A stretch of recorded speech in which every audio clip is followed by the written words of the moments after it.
Hey everybody, welcome back to the Pub Trivia Experience. We are here for the second game in the semifinal match of the Foodie Trivia Tournament, and I've got my two remaining winners from round one. Let's meet them first. Raleigh, North Carolina, the home of the soon-to-be left-behind NC State Wolfpack. Jeff, my friend, how you doing? What are you drinking? I'm doing great, and it'd be nice to be left behind because maybe we'll have a chance to win something in the ACC. I've got But you pegged to go to the championship game next year. yeah, but in football, who cares about that one? It's basketball where we all care about down here until they kick Carolina out of the conference. This is why we need to get out of this godforsaken conference. You want a second-rate sport, not a revenue-generating sport, not a massive revenue-generating sport. Y'all are interested in basketball. Right, basketball, one of the biggest revenue generators of them all. You could combine basketball, baseball, and soccer, men's and women's, and you won't touch college football. College football is where the money is. Well, yeah, college football is a stupid amount of money. But anyway, we're way off track here. I am doing okay. I am slightly slurring my speech right now, not because I'm drunk, but because I just had a filling this morning. Ooh. So my the left side of my mouth is still feeling is still returning to it. A lot of folks at work might be wondering exactly why I was really slurring then, but I think I'm a little bit more articulate now. But that will change because I have a nice tall boy here.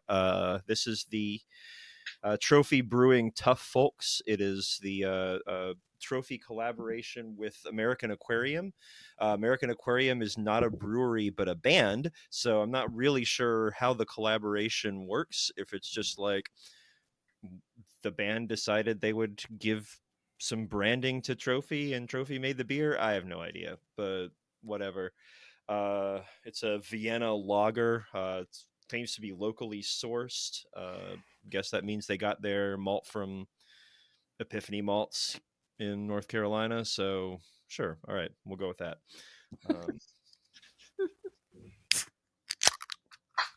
Those that can't tell, Jeff is Freddie Mercurying it right now, and he had to tilt the beer can into the microphone to get that pop. I don't actually drink beer out of a can on this podcast all that often. I'm usually drinking either my home brew or some sort of random liquor shit. So I've got to ask, what's in the home brew right now? What are you tapping? It's still the chocolate orange stout, which I think I had on for the last round. So getting close to the end of that. So I'll probably make one more thing and then I'll run back the mulberry beer after I'm done with that. So okay. Because by then it'll be mulberry season. So Dr. Seuss did say you could find it on Mulberry Street. So hey, there is that. Speaking of Dr. Seuss, the mom of two, the lovely Nikki is with us from Huntsville, Alabama. Nikki, my friend, how are you doing? What are you drinking? I'm doing pretty good. Just hanging out. Mike's doing bedtime right now, so I'm hearing a lot of screaming in the background, which is always always fun. I am drinking just a Boggle Family Merlot. I don't know. Mike and I opened it at dinner. It's just a Costco $15 bottle that we had a glass of, so I'm finishing it up and enjoying it. So Wow. Paul Giamatti is very angry at you right now. I know, I feel like poor Merlot really got a bad name after Sideways. Like, we forget, like, it wasn't the wine. It was the fact that it was his ex-wife's favorite wine. But, like, the sales of Merlot, like, went down, like, horrendously for, like, years because of that movie. It's crazy. But Merlot is actually quite a good wine. So, I've always Merlot. But, yeah, it did get a bad reputation from Sideways, for sure. Well, I've got something here that's not going to give anyone a good reputation. Nikki, I'm joining you on the wine train, but I wasn't spending $15 on a bottle. I got a $4 bottle right here of Chardonnay from Three Wishes. That is the winery that is with Whole Foods. So I ended up in Whole Foods, grabbed a bunch of $4 wines. Used to be $2.50 Whole Foods. I don't know what the hell happened, but $4 a bottle, not terrible. I'm going to finish this bottle tonight. So cheers, y'all. I'm impressed that you can get anything for under $5 at Whole Foods. So Yeah. that's impressive. The wine is Gotta be Bezos that made it $4 though, right? I'm pretty sure even their like little coffee drinks are like $5. Yeah, right. All right. So I'm going to go ahead and pass it over to future/past me to tell you about the rules.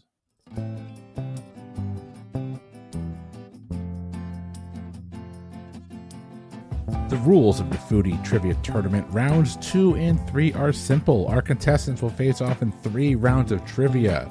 Round 1 is your pregame. Pregame, each contestant will get a 50-50 type of trivia question. If they get it right, they get the point. If they get it wrong, they get 0 points.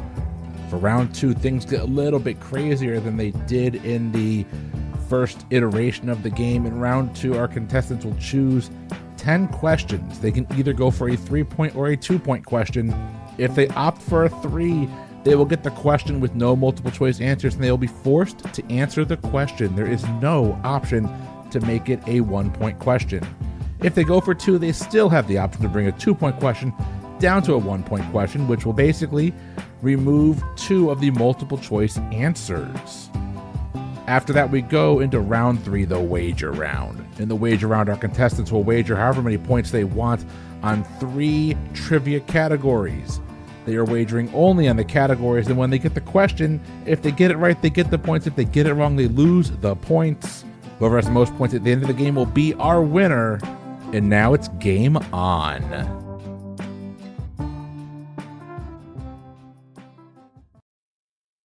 All right, and we are back with the Foodie Trivia Tournament semifinal game, or as I'm affectionately calling it, the battle for Mike Mott's heart.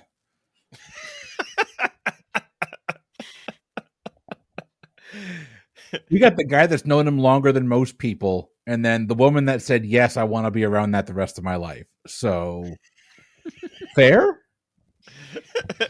I mean, I'm going to lose that one, but I don't know. Who knows? So we are going to move into our pregame. I prompted you both about this a little bit earlier, but the pregame is still a 50-50, but there's a wrinkle. I am going to give you the name of a restaurant in the United States. You have to tell me, is that restaurant from a state that's in the top 10 most populous states in the United States? And as an example, I used this in the last recording. I'll use it here again. If I said Kentucky Fried Chicken, the first franchise location of Kentucky Fried Chicken was in Utah. The first location of Kentucky Fried Chicken was in Kentucky. In both cases, the answer would be no, but we're going off of where the location of the first restaurant is. Okay, where it started. Where the first restaurant started. Okay. But all I'm giving you is the restaurant. All you got to tell me was the state that it was in currently in the top 10 for U.S. populations by state. So this is geography, not food. Okay. It is a Chris game, so there was going to be some geography shenanigans. It still tangentially fits into the foodie category because we are talking about restaurants and where they began. Jeff, you were the high scorer coming out of the first round of games. You get to choose. Do you want to go first or second in this game? I think I'm going to go second in this game. All right. That means, Nikki, you're going to get us started. I'll give you the name of the restaurant. You just got to tell me yes or no. Is the state that restaurant originally started in the top 10 most populous states in the United States? Nikki, your first one is Waffle House. Oh, where did it start? Did Waffle House start in Georgia?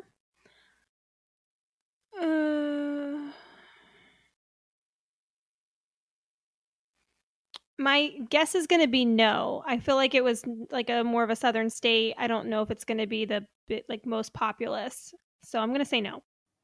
So Waffle House was started in 1955 in Avondale Estates, Georgia. It would have been yes. Georgia is the 8th most populous state in the union. Okay. Jeff, at least I was right about Georgia. At least I was right about Georgia. I knew the foodie part, just not the population part. Come on. Jeff, we are going to you. Your restaurant is Bob Evans. Down on the farm. Lord, where was Bob Evans founded? I want to say that's from like Tennessee or something. So I'm going to say no. Bob Evans was founded in 1948 in Gallipolis, Ohio. The answer was yes. Oh, gosh. Ohio. I was going to guess Jersey, so I was way off.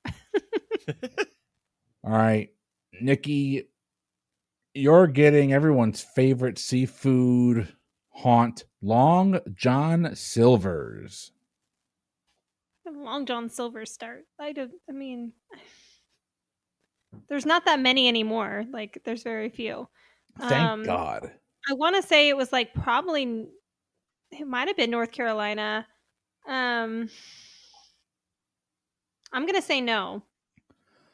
So you would think Long John Silver's would be founded in a state that's near water, like an ocean. Yeah. Not so fast, my friend. Long John Silver's was founded in 1969 in Lexington, Kentucky. No is the correct answer. I mean, it makes sense. I mean, I don't think it's actual seafood, so I mean, so You're not too far off there. This is true. All right, Jeff, you are currently trailing one. Your restaurant is Subway. Subway. Oh boy. I know Subway has like all the New York kitsch, but I don't think it was actually founded in New York. I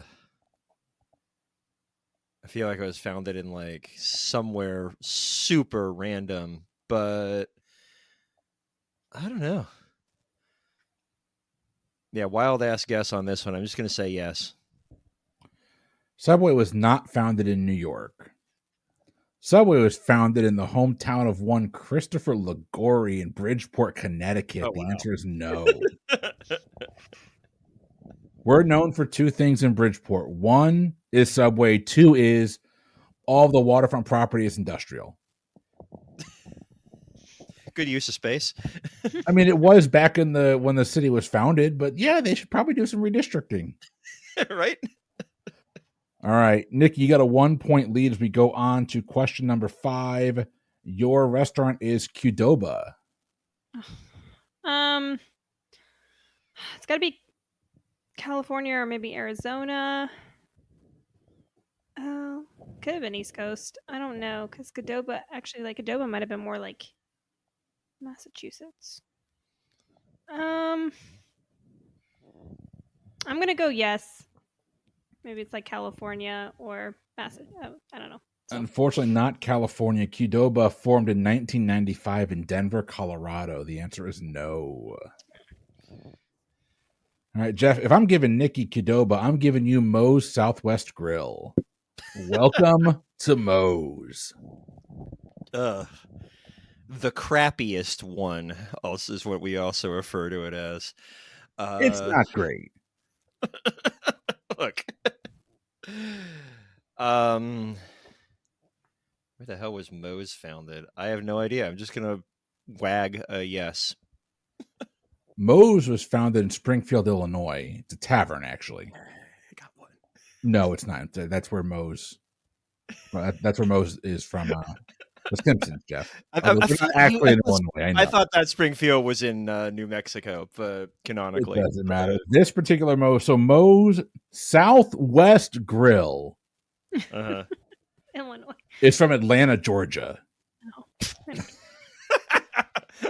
Well, I was still right. You're still right. Founded in the year 2000, Moe's, again, Southwest Grill is in Atlanta, Georgia.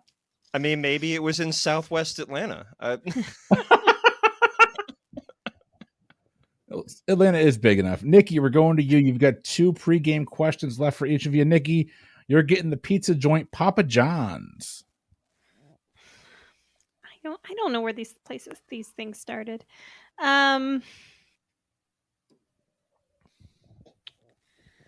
Oh gosh, I'm trying to think. Papa John's, like it was bought out.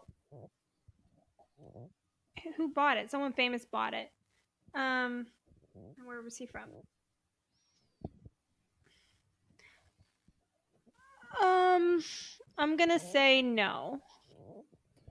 Papa John's, founded in 1984 in a cabinet in his father's bar. Started serving pizza there. It was apparently good pizza. Started serving dipping sauce shortly thereafter. 1984 in Jeffersonville, Indiana. No is the correct answer.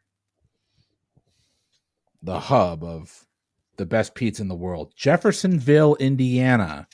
Speaking of Jeff, over to you. If she gets Papa John's, you're getting Little Caesars. Oh, gosh. I'm like reasonably certain that Little Caesars is from Detroit, so I'm going to say yes, but I don't know why I think that. Little Caesars is from Garden City, Michigan. I believe that is outside Detroit, if I'm not mistaken. Founded back in 1959. Yes is a correct answer. You both have 2 correct answers. All right, Nikki, your final pregame question is Red Lobster. Red Lobster. I mean, you would think it would be like somewhere with lobster, like Massachusetts or something, but it's probably not. It's probably like from like Nebraska or something.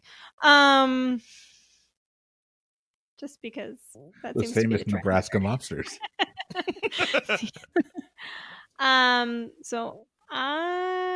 But it could be like a New York or New Jersey thing. I just don't know.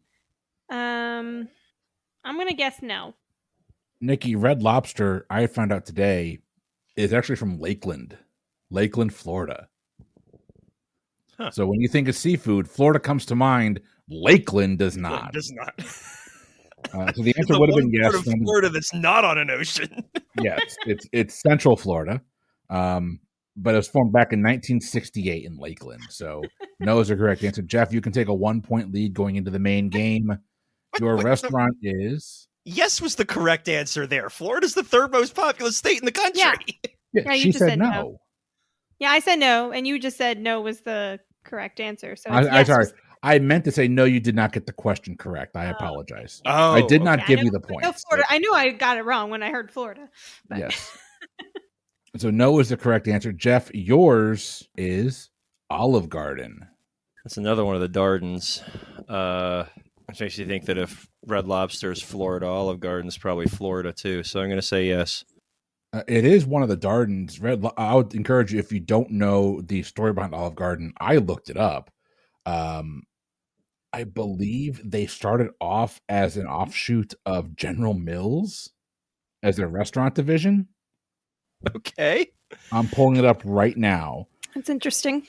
It's not what you would think, right? Like, mm-hmm. In Wikipedia, it's telling me I have no results found for Olive Garden, so that's a great start. It does not exist. Started as a unit of General Mills, the Olive Garden's first restaurant was opened in December of 1982 in Orlando, Florida. Florida's the correct answer. All right. Nice. All right, Jeff, coming out of the pregame, you have a 3-2 lead, and you get to choose again. Do you want to go first or second in the main game? I think I'll actually go first in the main game. You're going to go first in the main game. Jeff, do you want to start with a 3 or a 2-point question? Let's start with a 2. Did not see that coming. All right, Jeff, here's your 2-point question. If devils on horseback are dates wrapped in bacon, angels on horseback are which of these seafoods also wrapped in bacon? Is it shrimp, oysters, conch, or crab? Well, I'm going to have to guess shrimp. Unfortunately, not oyster is the correct answer. It's oysters wrapped in bacon are known as angels on horseback. I would have guessed shrimp too. I feel like I see shrimp wrapped in bacon on like little platters a lot. So yeah. I'm not a huge fan of them, but hey, Nikki, where do you want to go? I'm just going to go 3. Let's just do it. Just rip it off. Shoot up a 3-pointer. Let's see how this goes for you. Dangerously cheesy and it ain't easy being cheesy are catchphrases often associated with what brand of snack food? It ain't easy being cheesy? Yep. Dangerously cheesy and, quote, it ain't easy being cheesy are catchphrases often associated with what brand of snack food? God, I feel like I know this. Like, I feel like I've definitely heard this catchphrase and probably seen a commercial. I mean, it's not goldfish. I mean, it could be just like Cheese Whiz, or like Cheez-Its. I don't know. I can go down to like a hint, right, or something for 2. Not on a 3-point question. You have to answer based on just the question alone. Okay, I'm gonna go with Cheese Whiz. Cheese Whiz is not a bad guess. Unfortunately, not correct. That would be Chester and the Cheetos. Oh, Cheetos is what we're Cheetos. looking for. Oh, I don't eat I never eat Cheetos. I didn't think of that, but that makes sense. It does. Jeff, we're going to you. 3 or 2 points. Let's jack up a 3. Gonna jack up a 3. As of the start of the global COVID pandemic, what was the best-selling Girl Scout cookie of all time? Ooh. I am going to... All right, so are we talking about number of units, like number of cookies sold, or... I would assume number of boxes sold is what... If number I of boxes sold. Number of boxes sold. No, I'm still going to stick with Thin Mints as my guess. Thin Mints is a correct answer, picking up 3 points. I can base that just off like my daughter's Girl Scout sales. I feel like most of them are Thin Mints. So. Yeah, but I don't think Thin Mints wasn't one of the original ones, was it? Oh, I have no idea if it was original. I mean, they've created a couple like new ones since like I ate Girl Scout cookies as a kid, but Thin Mints, I feel like they've always been around at least. But they are vegan, just so you know. They are actually. The Girl Scouts, they had a big sign out last year when I was buying them at the bar, because I'm a good person who buys Girl Scout cookies at the bar. Why was I at a bar? Something, you know, if you're vegan and looking for a dessert, you can actually find me on Facebook. We are selling Girl Scout cookies, so. I believe Leah already ordered a few boxes too. Like she saw that, she goes, "Oh, it's season." Oh yeah. Well, I mean, this is another story, but I somehow got roped into being the Girl Scout leader. So I am learning all about Girl Scouts. I have never been a Girl Scout in my life, and now I'm the Girl Scout leader. I don't know what I am doing, but yeah, just go buy cookies, support your local troops. Support the kids. Just support the kids. Support the kids. All right, Nikki, do you want a 2 or a 3-point question? I'll go with a 2. Going back to 2. Here is your 2-point question. Oh my God, I'm sorry. The dish known as Rocky Mountain oysters features the testicles of which of these mammals deep fried? Is it a goat, a sheep, a bull, or a horse? And this one you can make to a 1 point if you want. Yeah, it would be a bull. It is bull's testicles. That is correct. That kind of fell into the mindset of I have to know this so everyone else does as well. Rocky Mountain oysters. Don't Google it. I did, so you don't have to. It's a delicacy. Jeff, where are we going? Throwing up another 3. Throwing up another 3. Taking its name from a mountain range in this country, in which country did Black Forest cake originate? From a mountain range? But it's what country? Is that what you said? Yeah, I've always associated the Black Forest with Germany, but the Black Forest is not a mountain range. So, but I can't think of another mountain range that translates to Black Forest in its particular language. So I'm still just going to say Germany and hope that something weird went on with the question.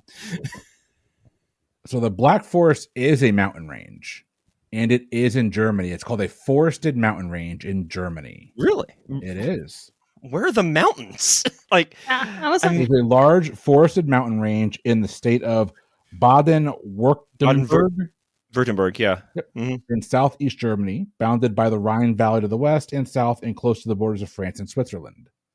It is what they call a forested mountain range. Yeah, that confused me too, because we have a lot of German restaurants here, and I'm like, I always see a Black Forest cake on the menu. So I'm like, it's got to be Germany, but yeah, I was with you, like mountain ranges. Yeah, right. I did have to, when I read that, I'm like, that's one of the questions that actually started me down this path of writing this game was that particular question, because mountain range, that can't be right. And I went down a freaking rabbit hole ended in. So, Fascinating. All right. Jeff, Cool. you're picking up 3 points, and Nikki, we're going to you. Where do you want to go? I'll go 3-2. Might as well. Here's your 3-point question. What dish, consisting of small steamed granules of semolina served with a stew spooned over top, is the national dish of Algeria? I don't know. Semolina, you said it was? Semolina, Semolina. Semolina. It's the national dish of Algeria. Yep, it is consisting of steamed granules of semolina served with a stew spooned over the top. It's the national dish of Algeria. What is that dish called? I don't have a clue. Algerian stew. I don't know. I have no idea. I'm sure I'm going to know it. When you tell the name, it's like, oh, that sounds familiar, but I can't place it. It's going to sound very familiar. Jeff, do you know this one?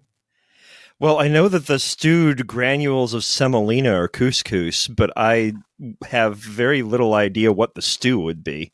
It's couscous. Oh, couscous was just the answer. Couscous? Okay. Yeah, couscous is the answer. All right, no points for Nikki there, which means coming out of question number 3, our scores right now are 9-4. Jeff has got a 5-point lead. Nikki, where are we going? Jeff, I'm sorry. Jeff, where are we going? I think Jeff's turn. 3, please. Going with 3. With species such as white bark, yellow Himalayan, and Tasmanian alpine, what fruit comes from the rose family of flowers? You want to read those names back to me again? With species such as white bark, yellow Himalayan, and Tasmanian alpine, what fruit comes from the rose family of flowers? Man, if I didn't know any better, I'd say those are weed strains. Good It's Lord. legal in North Carolina now, right? Delta 8 is. Weed itself isn't. It's a very weird liminal area. Good heavens. What would I say a fruit that is a member of the rose family could possibly be? And those odd-sounding varietals. Fuck it. Wag time. Lemon. Lemon, unfortunately, is not correct. That would be raspberries. Ah, yeah. that makes sense. Okay, I can see that. All right, Nikki, you're down 5. Which way do you want to go? I'm going to go with the 2 because I got to try to get something here. So let's see if maybe can get 1 point. A Moscow mule, or as Chris prefers, a Kentucky mule, is typically served in which of these types of cups? A highball glass, a flute, a stein, or a copper cup? It'd be a copper cup. Copper cup is a correct answer. Picking up the 2 points. That means our scores right now are 9-6. Jeff, question number 5. Where do you want to go? Let's go back to 2. Going back to 2. Here's your 2-point question. Jeff, there are 5 regions known for producing Scotch whiskey.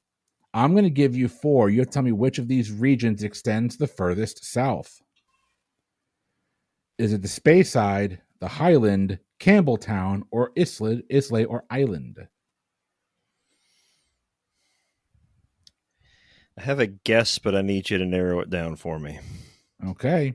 We're going to make that a 2-point question. There are 5 regions known for producing Scotch whiskey. Which of these extends the furthest south?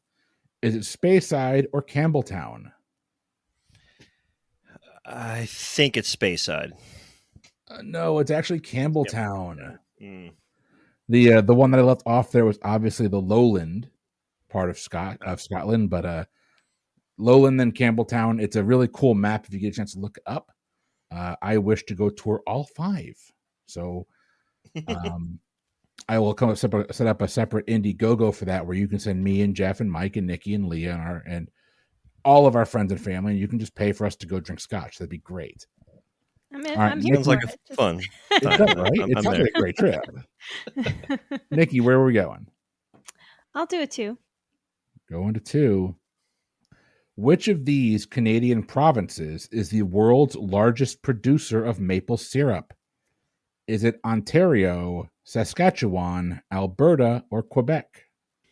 I don't know. I just know maple syrup is out of Canada. All right, narrow it down. All right, to make this a 1-point question, which of these Canadian provinces is the world's largest producer of maple syrup? Is it Saskatchewan or Quebec? All right, my instinct was Quebec, so I'm going to go with Quebec. Quebec is a correct answer. Nicely done.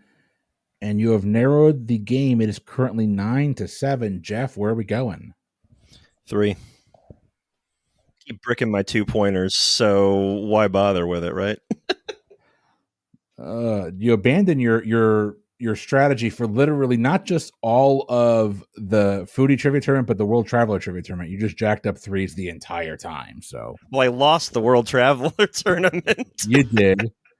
You lost it on wagering, though. Okay, neither here nor there. We're going to move on.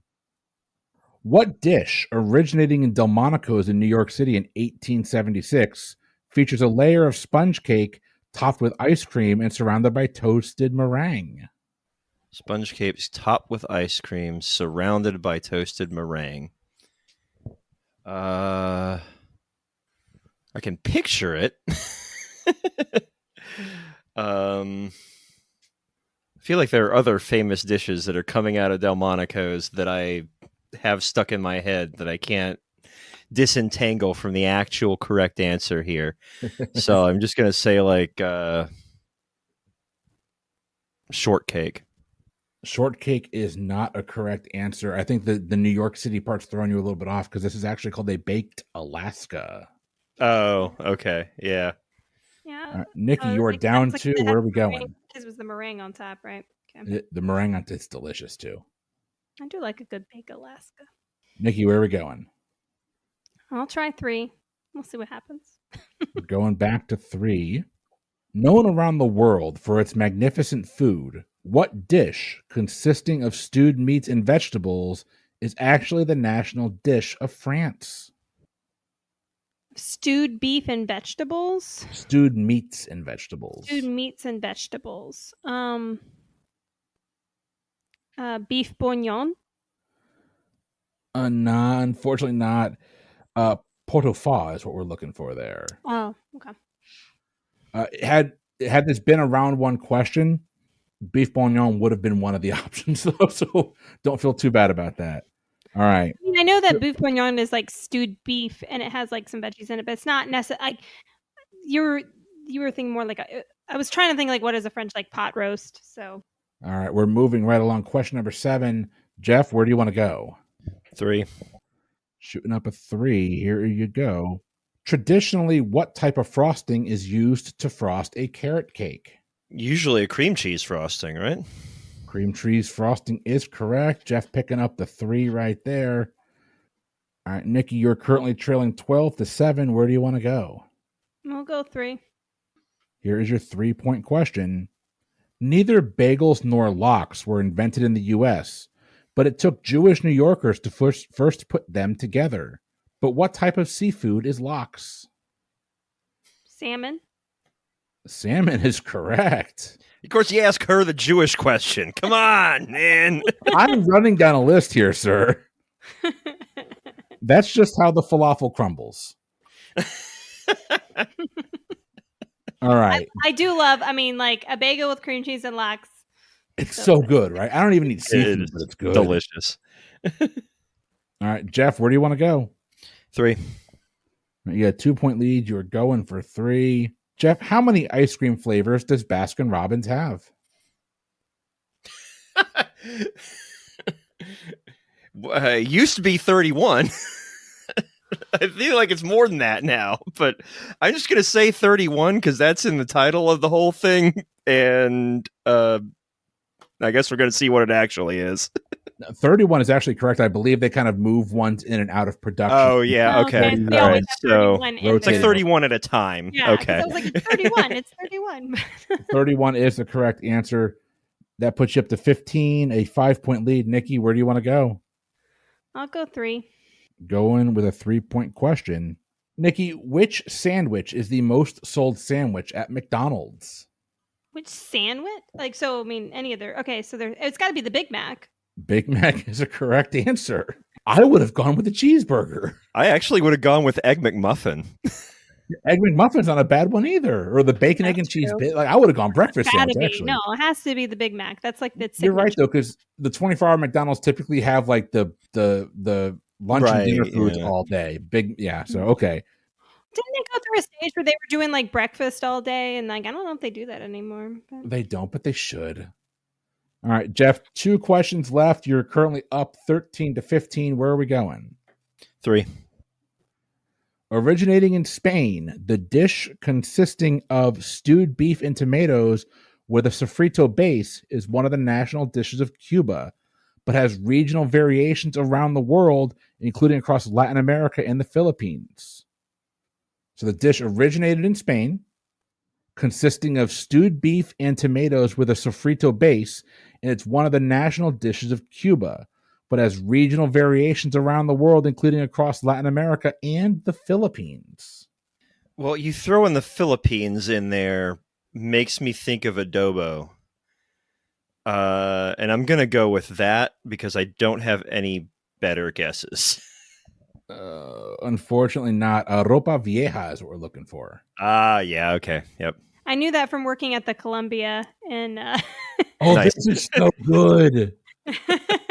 Yeah, when I worked at the Columbia restaurant in Clearwater Beach, that was Ropa Viejas was very popular on the menu. All right, Nikki, where do you want to go? Let's do 3. We'll see what happens. Your 3-point question. A native of Tallahassee, Florida named Wally was a successful talent agent, television personality, and author before he became famous for selling what type of food? In Tallahassee? He is a Tallahassee native named Wally. I used to live in Tallahassee, and I don't know this at all, so that's fairly bad. He was a talent agent in Tallahassee, but he started selling food. So, I mean, Florida, what's a Floridian? But Tallahassee is not like, it's not a Cuban. I mean, I don't know.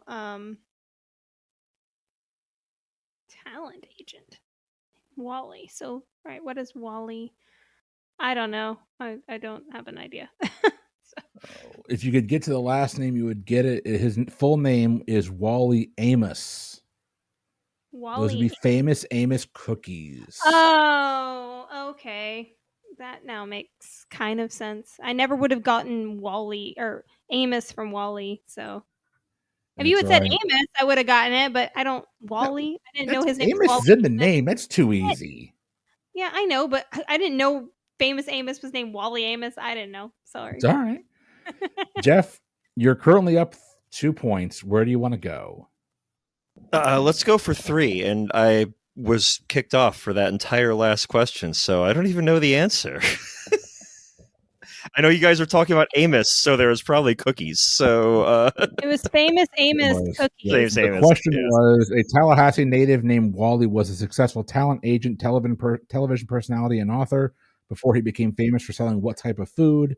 His last name is Wally Amos, therefore he is famous Amos cookies. Jeff, you currently have a 2-point lead, 15-13. Where are we going? Let's go for 3, and because my recording is having so many goddamn problems, I need another beer. All right.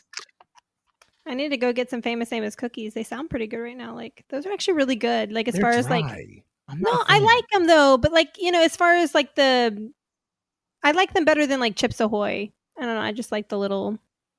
Yeah, it's a question of, do you like crunchy or do you like chewy in your cookies? Yeah, see, I like that they're small and they're just like these little crunchy cookies. So like famous Amos are like my choice of like bad processed chocolate chip cookies.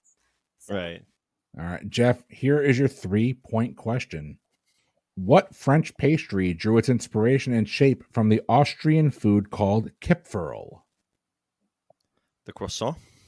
The croissant is correct for 3 points. Nicely done. You're going to finish the main game with 18 points. Nikki, you got 13. Where are we going? Well, just try 3.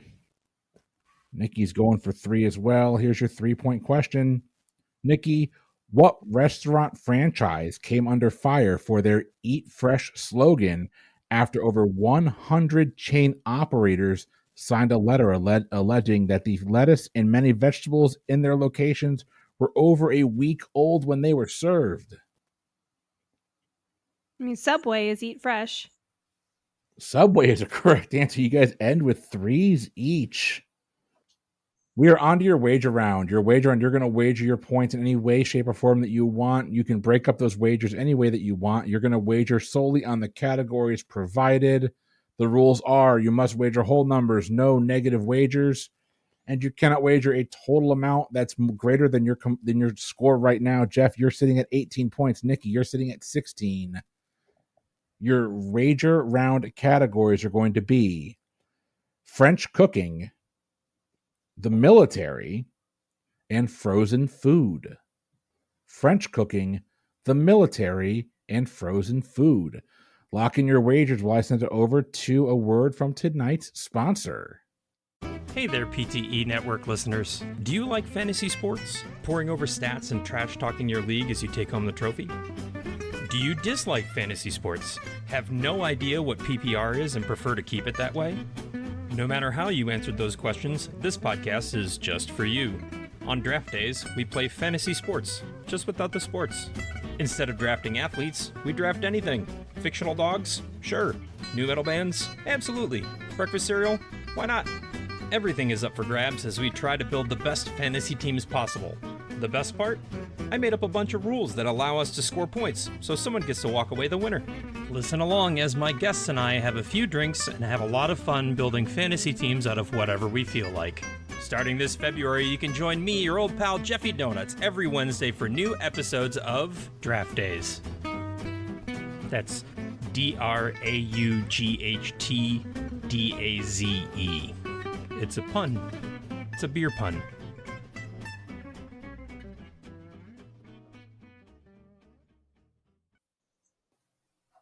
All right, wagers are locked in. We are moving into question number 1. Your category is French cooking. In the 19th century, French chef Auguste Escoffier developed 5 mother sauces in French cooking that served as the starting point for sauces used to complement several dishes. Those sauces are bechamel, velouté, espagnole, hollandaise, and what other sauce that's more simple and also prominent in Italian cooking? All right, I'm going to lock in. Sure, I'll lock in. Question number 2, your category was in the military. What 3-letter acronym is given to the self-contained individual rations given to American military members in combat or in field conditions where food is not available? These are also often handed out as humanitarian aid during natural disasters and wars. I'm locked in. Can you repeat that one more time? Yep. What 3-letter acronym is given to the self-contained individual rations given to American military members in combat or in field conditions where food is not available? These are also handed out as humanitarian aid during natural disasters and wars. Okay, locked in. All right. Question number 3. Your category was in frozen food. What frozen food brand takes its hyphenated name from the location where the company was founded, near the border of 2 states? This company would get its frozen food start by freezing sweet corn and French fries in the mid-20th century and are responsible for the now popular food titled tater tots, which they invented in 1953. Locked in. Can you repeat that one more time? I'm sorry. Of course. What frozen food brand takes its hyphenated name from the location where the company was founded, near the border of 2 states? This company would get its frozen food start by freezing sweet corn and French fries in the mid-20th century and are responsible for the now popular food tater tots, which they launched in 1953. Okay, locked in. All right, we are going to go through these one last time, abbreviated version of the questions. In the 19th century, French chef Auguste Escoffier developed 5 mother sauces in French cooking. Which sauce was left off of that list? Jeff, give me your answer and your wager. Of course, I wagered the most on the one of the three questions that I had basically no idea on. The only French sauce that was coming to mind was Mornay, so I said that one. And I wagered I squared plus 10. That's 9 for those of you. It was a whole number. It is a whole number. Nikki, your answer and your wager. I think wait, hold on. What did I wager you? I wagered 5 on French cooking. I knew the Béarnaise sauce and Hollandaise was the only two that came to mind. You said Italian. I don't even know. So I just said tomato sauce because I just don't know. Your correct answer is tomato. What? Did I get it right? This tomato Nikki sauce got count? it right. Got the 5. Wow. Is losing 9. I was just like Italian tomatoes. I don't know. It is currently a score of 21-9. Nikki with a lead here. That's hilarious. Question number 2, your category was in military.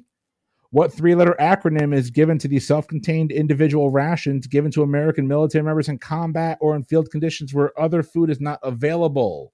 Jeff, your answer and your wager. So I only wagered 2 because I forgot the rule of playing Chris's trivia games. Always wager highest on the category that sounds the hardest. So the answer is MRE, or meals ready to eat, and I bet 2. Nikki, your answer and your wager. I put 4. And honestly, like I knew it was like an M, and I was just like I was thinking of it, but I put MRE. I didn't know the acronym, but I knew it was like MR or something, but I didn't know what it stand for, so I put MRE, which is wrong. MRE is a correct answer. I thought you said it was MR. Oh, I put MRF. I'm sorry, I put MRF. Oh, okay. I'm sorry. He said MRE, and that was in my head, but I was like, no, I put MRF. That's what I wrote down was MRF. Well, if MRE is meals ready to eat, I'm not really sure I want to know what an MRF is. Yeah. Oh, yeah, you do. I didn't know what it stood for. I just remember seeing I just remember like the MR. I didn't remember what it actually stood for or was. You're good. I'm sorry. I put MRF. I was totally wrong. So. And your wager there was how many? Was 4. So Nikki losing 4, Jeff gaining 2. It's currently 17-11. Nikki with a 6-point lead. Coming down to the final question, the category was frozen food. What frozen food brand takes its hyphenated name from the location where the company was founded near the border of 2 states? This company would get its frozen food start by freezing sweet corn and French fries in the mid-20th century before launching tater tots in 1953. Nikki, your answer and your wager. I was like, I'm going to go more in on frozen foods. I put 7. I put Ortega's. That's what came to mind for the tater tots. It's like the Ortega's. So I don't know if that's right. Jeff, your answer and your wager. Well, I wagered 6, and I figured that it was probably the states in question were probably Oregon and Idaho, and so I said Or-Ida. So the hint there being a hyphenated name on 2 states, Or-Ida is a correct answer, and at 100% Oregon and Idaho. So Nikki stormed out to a big lead with Jeff's wagering. Jeff caught her in the very end. Our final score tonight is going to be 17-10. Jeff is going to take home the win. Good job. But a nice game by both of you. Did you guys have fun tonight? Yeah, it was fun. Yeah, it was fun. Good. Jeff, you're moving on to the championship game. You'll be going head-to-head against Mike Turner for the championship. The Carolina matchup. It is North versus South. Oh, right. The Cox. Best Carolina versus worst Carolina. Oh, my Lord. Well, I had fun tonight. Y'all had fun tonight. We will be back next week with the championship game. We will crown a champion in that match. But you know what? If you enjoy the shenanigans we get into on a regular basis here on the Pub Trivia Experience, feel free to support us on Patreon, patreon.com/PTEBB. All of our bonus content is there, content dropping throughout the month. I just scheduled 2 bonus episodes yesterday, I believe. So content dropping throughout the month there that you're going to enjoy. 5-star rating, write us a review. Hit up ptebb.com for all of our socials and our Discord and all that fun stuff for the pub trivia experience. I have been Chris. I've been Jeff. I'm Nikki. And we'll see you next week. Until then, have a good one.